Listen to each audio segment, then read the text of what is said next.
Governor ने भी हमसे कहा कि वो भी बहुत चिंतित है इस बारे में। इसके लिए ज़रूर वो भी कुछ करेंगे अपनी तरफ से, क्योंकि वो हमारी नंबर 1 स्टेट की नंबर 1 सिटीज़न है। वो सेक्शन 8 के तहत उनमें बहुत पावर्स है, चीफ मिनिस्टर से ज़्यादा बहुत पावर्स है। इसलिए इस केस में वो ज़रूर इन्वॉल्व होंगी या उनको एडवाइस करेंगी, या हमारे रिप्रेजेंटेशन के बाद ज़रूर उनकी मदद हमको मिलेगी। और हमने कहा है कि यही जो हमारे पास ये हादसे हुए हैं, परसों जो पब का हुआ है, अमनेसिया पब का, जिसमें 5 लड़कों ने, उसमें एक मेजर, बाकी 3 या 4 माइनर्स थे, लड़की भी माइनर थी।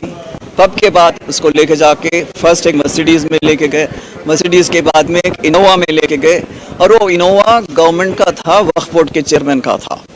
तो वो हम पूछना चाह रहे हैं कि ये पब भी माइनर्स को किस तरह से अलाउ करा उधर, और वहाँ से वो लड़के निकल गए, तो उनका जो इनोवा था, वो गवर्नमेंट का, वक्फ बोर्ड का इनोवा, किस तरह से इनके ये बच्चों के पास आया।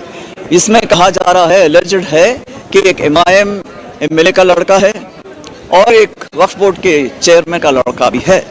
तो हम चाहते हैं इस पर आप देखिए, 28 मई को ये हादसा हुआ, और उसकी वो बच्चे ने डर के साथ अपने पिताजी को और किसी को बताया नहीं घर पे, मगर जब उनके पिताजी ने कंप्लेंट दरखास्त दी है, उस पर एक्शन 3 दिन तक कुछ भी नहीं हुआ।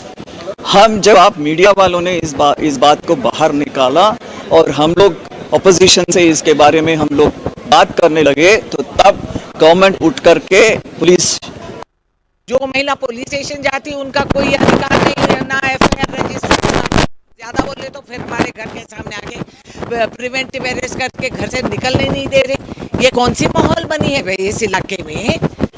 तो कोई तो हम पे रहम करे। हम अल्लाह मियाँ से दुआ कर रहे हैं कि भाई जो देख लो, ये महिलाओं का, ये मजहब की बात नहीं है, ये हमारे हक बनता